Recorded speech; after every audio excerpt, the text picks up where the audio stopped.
The rain had started falling just before sunset. Not heavy, not dramatic.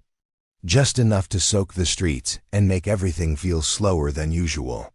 The black single dad sat in his car outside a small restaurant, his hands resting on the steering wheel. He did not look excited. He did not look nervous either. He looked tired in a way only people with too many responsibilities understand. He checked the time again. He had promised himself he would not stay long. 30 minutes. That was it. He would show up, sit down, be polite, and then leave. He was not looking for love. He was not even sure why he agreed to this blind date in the first place. Maybe loneliness had finally caught up to him. Maybe he was just tired of always saying no. Inside the restaurant, the lights were warm and soft. The smell of food mixed with quiet music. Couples sat close together, laughing, talking, living lives that felt very far away from his own. He stepped in, shook the rain off his jacket, and gave his name at the counter. The server pointed him toward a small table near the window. He walked slowly, his eyes scanning the room without thinking. Then he stopped. At a table near the back, a woman sat alone. Her hands were folded tightly in her lap. She kept checking her phone, then looking toward the door, then back down again. Her smile came and went, like she was trying to stay hopeful. Something about her felt familiar, too familiar. His chest tightened before his mind fully understood why. It was her face, older now, softer, but unmistakable. She was his ex's mother. For a moment, everything inside him froze. The restaurant noise faded. The music blurred into silence. His past rushed back without asking permission. Late nights, broken promises. Words that hurt more because they came from someone he trusted. Walking away with his child in his arms, telling himself he would never look back. And now here she was, alone, on a blind date. He took a step back without thinking. His first instinct was to leave. No explanation. No conversation. Just turn around and walk out like he never saw her. He told himself he owed her nothing. He told himself this was not his problem. But his feet did not move. She looked up again, this time with a small sigh, clearly realizing the person she was waiting for was not coming. Her shoulders dropped slightly, and for a second, the strong mask slipped. She looked embarrassed. That was the moment that changed everything. Not anger. Not guilt. Just a quiet kind of sadness. He remembered something then. Years ago, when everything fell apart, she had been the only one who spoke to him calmly. The only one who listened without raising her voice. The only one who told him, "I'm sorry this ended this way." That memory made it harder to walk away. He stood there, stuck between past pain and present humanity. People talk about doing the right thing like it's easy, like it comes with clear instructions. But in real life, the right thing often feels uncomfortable, confusing, risky. He took a deep breath. Then he did something he never imagined he would do. He walked toward her table. The sound of the chair scraping softly against the floor made her look up. Her eyes widened. Shock crossed her face first, then confusion, then recognition. Neither of them spoke. The silence stretched longer than either expected. "I didn't think it was you," she finally said, her voice low and unsure. "I wasn't sure at first either," he replied honestly. She glanced around, clearly unsure what to do. My date hasn't arrived. I noticed," he said gently. Another pause. He could feel his heart beating faster, but his voice stayed calm. "If it's all right with you," he said, "I can sit for a few minutes. You don't have to be alone." She looked at him carefully, as if trying to understand his intention. There was no anger in his eyes, no judgment, just tired kindness. She nodded slowly. "That would be nice." He sat down. That simple action carried more weight than anyone else in the room could see. For a moment, they talked about nothing important. The weather, the restaurant, the slow service. It felt awkward, but not uncomfortable. Then she looked at him and said quietly, "I didn't expect this night to go this way." "Neither did I," he answered. She hesitated, then added, "You didn't have to stay." "I know," he said. But leaving didn't feel right. That honesty surprised her. She smiled faintly, then sighed. "Life has a strange way of putting people where they don't expect to be," he nodded. "It does." As the server came over to ask for their order, the black single dad realized something important. This night was not about revenge. It was not about reopening old wounds. It was about who he had become. A man who chose respect over resentment, kindness over bitterness, and whatever happened next would change more than just this dinner. The server stood beside the table, waiting patiently. The woman glanced at the menu, then at the empty chair across from her, as if still half expecting someone else to arrive. "I think I'll just have some tea," she said softly. He nodded. "I'll have the same." When the server walked away, the quiet returned. Not the uncomfortable kind. More like the kind where both people are thinking the same thing, but don't know how to say it. She was the first to speak. "You look different," she said carefully. He smiled faintly. "So do you." She laughed once, quietly. "I guess time does that." "Yes," he replied. "Especially when life doesn't turn out the way you planned." She lowered her eyes, understanding more than she said. "How is your child?" she asked. The question surprised him, but not in a bad way. "Doing well," he answered. "Growing fast. Too fast sometimes." Her face softened. "I'm glad to hear that." Another pause. "I didn't know whether to ask," she continued, "but are you okay?" He thought about the question for a moment. Not because it was hard to answer, but because the honest answer was complicated. "I'm managing," he said. "Some days are harder than others. But we're okay." She nodded slowly, as if that answer mattered more to her than he realized. "I'm sorry," she said suddenly. He looked up. "For what?" "For how everything ended," she replied. "For the things that were said. For the way you were treated." Her voice didn't shake, but her hands tightened around her cup when it arrived. "I know I can't change the past," she continued. "But I want you to know. I never thought you deserved that." He didn't respond right away. In truth, he had replayed those old moments countless times, wondered if he could have done something differently, wondered if walking away had been the right choice. Hearing those words now didn't erase the pain, but it softened something inside him. "Thank you," he said quietly. "That means more than you think." She exhaled, like she'd been holding that apology in for years. They began to talk more openly then, about life, about how plans fall apart, about how loneliness doesn't always come from being alone, but from feeling unseen. She admitted the blind date had been arranged by a friend who thought it was time she moved on. "I wasn't even sure I was ready," she said. "But I didn't want to spend another night at home pretending I was fine." He understood that feeling too well. "I almost didn't come tonight," he admitted. "What made you change your mind?" She asked. He looked at the rain sliding down the window. "I didn't want to keep closing doors just because I was afraid of what might be behind them." Her eyes stayed on him, thoughtful. "That takes courage." "I don't know about that," he said. "Sometimes it just takes being tired of carrying anger." That sentence settled between them, heavy and real. The server returned to ask if they wanted food. She hesitated. "I don't want to impose," she said to him. "You're not," he replied calmly. "We're already here." She smiled, this time more genuinely. "All right." As they ordered, the atmosphere changed.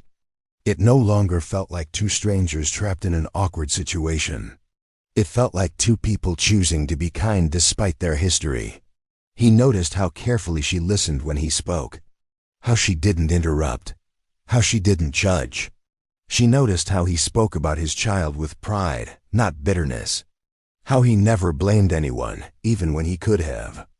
At one point, she asked, "Do you ever regret it?" He knew what she meant. "No," he said after a moment. "I regret the pain, but not the choice.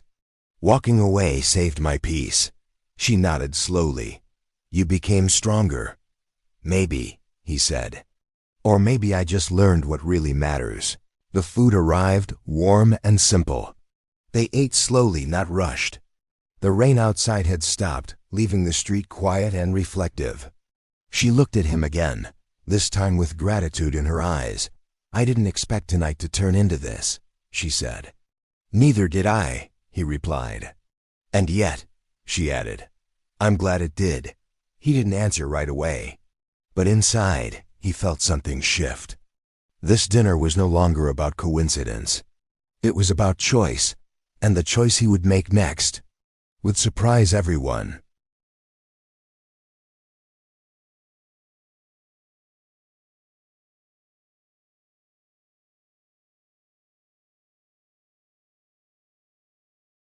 She rested her hands on the table and looked at him with a seriousness that hadn't been there before. "There's something I've wanted to say for a long time," she said. He didn't interrupt. He had learned that sometimes the most respectful thing a person can do is listen. "When everything ended," she continued, "I saw how much pain you were carrying. I told myself it wasn't my place to step in. But I regret staying silent." He nodded slowly. "I understand. I should have spoken up more," she said. "Not to take sides, but to be fair." Her voice softened. "You were good to my family. You were good to her. And you were a good father." Those words landed deeper than she expected. He lowered his eyes for a moment. "Being a father is the only thing I never questioned," he said. "Everything else, I learned as I went." She smiled gently. "That shows." The silence that followed wasn't heavy. It felt honest. Like two people acknowledging something that had been ignored for too long. She took a breath. "Raising a child alone can't be easy." "It's not," he admitted. "But it's worth it. Every late night, every tired morning, every sacrifice." He paused, then added, "I had to become someone my child could rely on, even when I didn't know who I was anymore." Her eyes glistened, but she didn't look away. "I see that strength in you," she said. "I always did." He looked up, surprised. "Even back then?" "Yes," she replied without hesitation. "Especially back then." The conversation drifted into stories, small moments from the past, things that didn't hurt anymore. They laughed quietly once or twice, not out of joy, but out of recognition. At one point, she shook her head. "Life really does have strange timing." "It does," he agreed.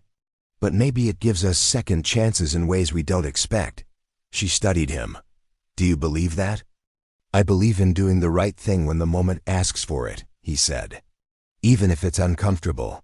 She smiled, but there was sadness in it too. "You didn't have to stay tonight." "I know," he said again.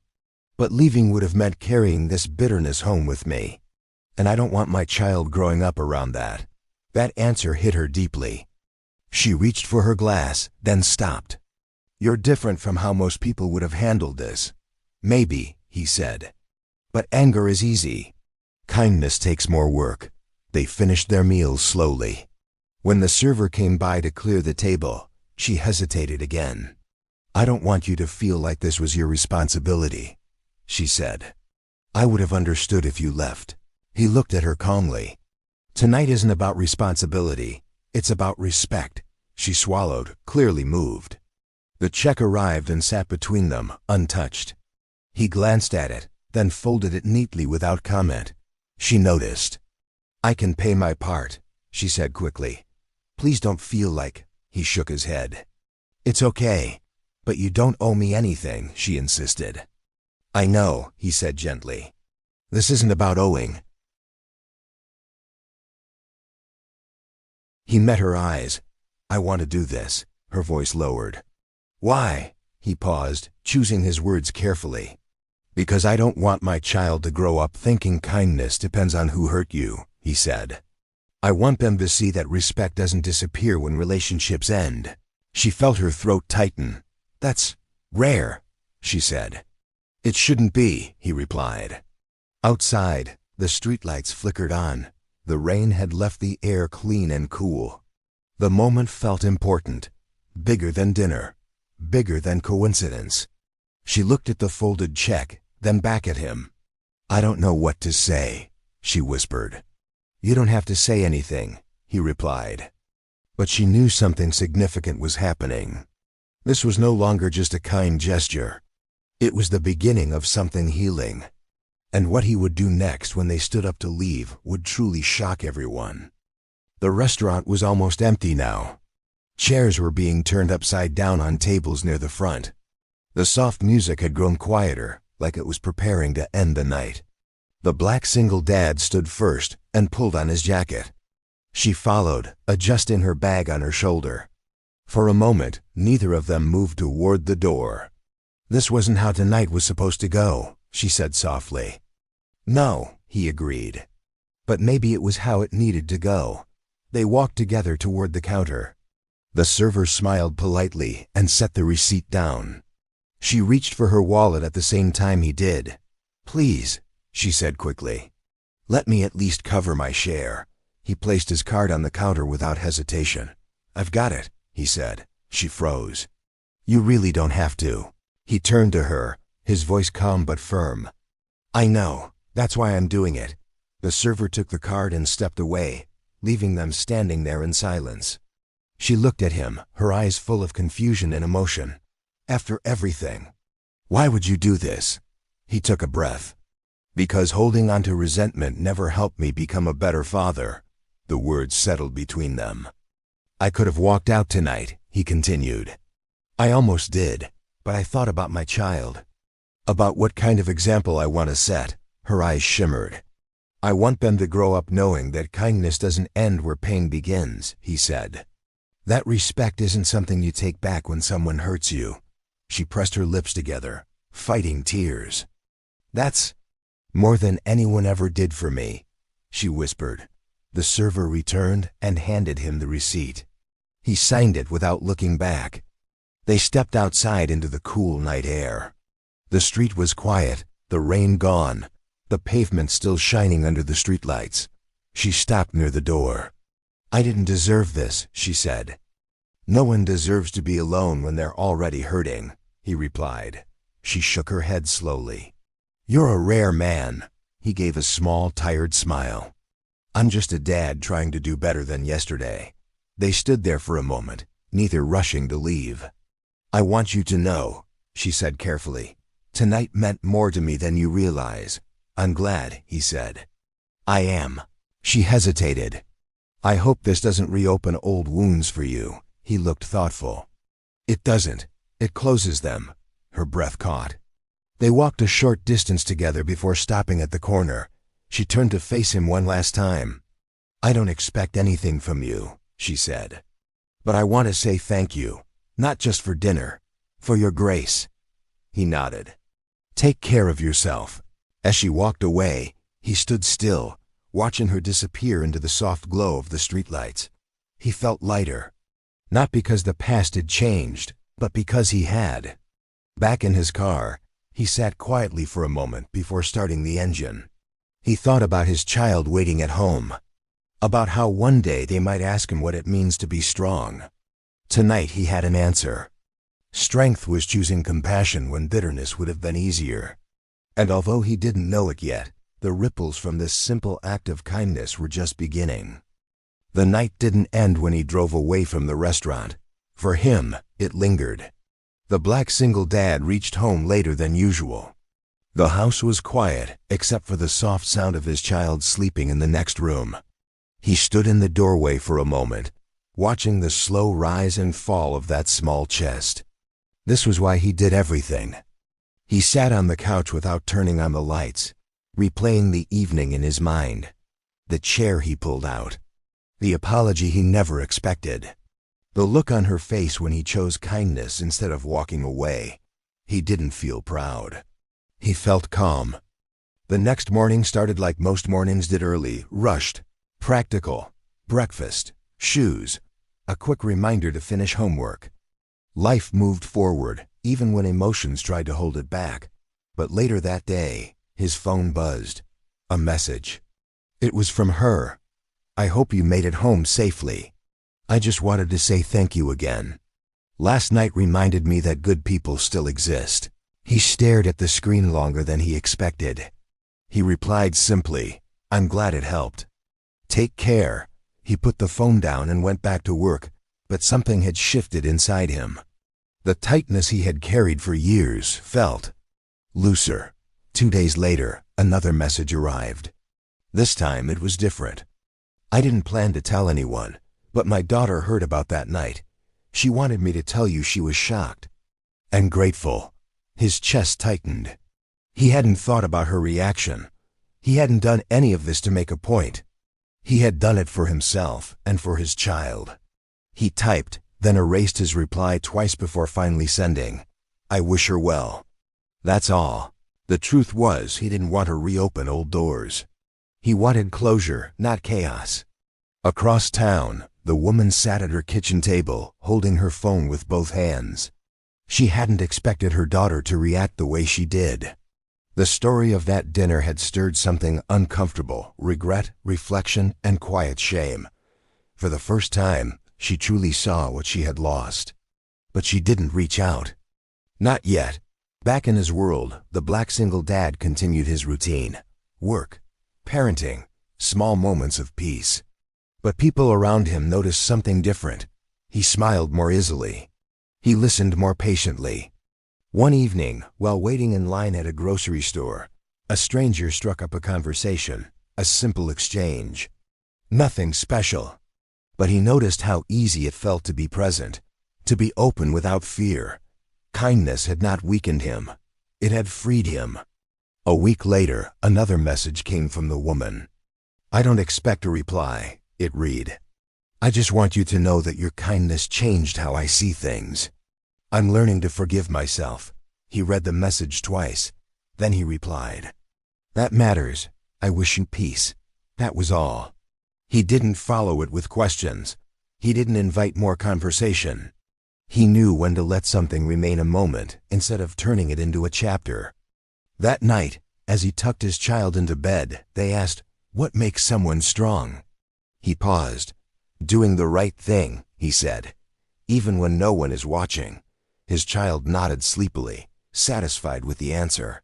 Later, sitting alone, he realized something important. He had spent years thinking strength meant surviving. Now he understood it also meant healing. And the quiet impact of one respectful choice had traveled further than he ever imagined. But there was still one final chapter left. One last moment that would bring true closure, not through reunion, but through growth. Life didn't slow down after that week. It never does.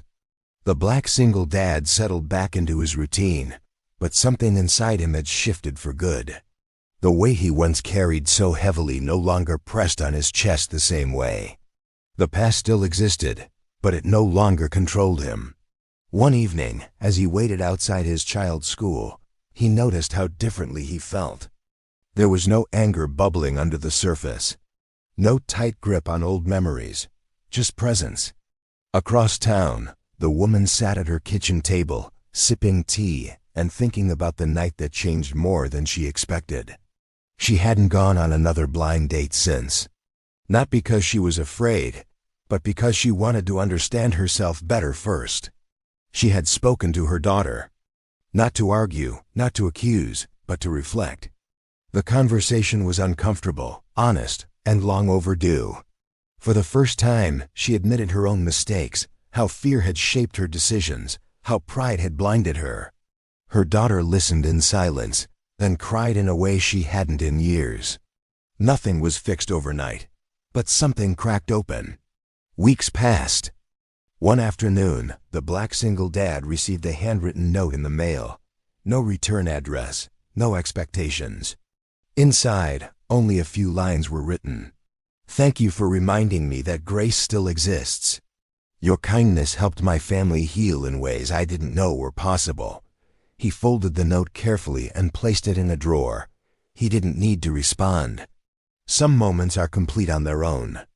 That weekend, he took his child to the park.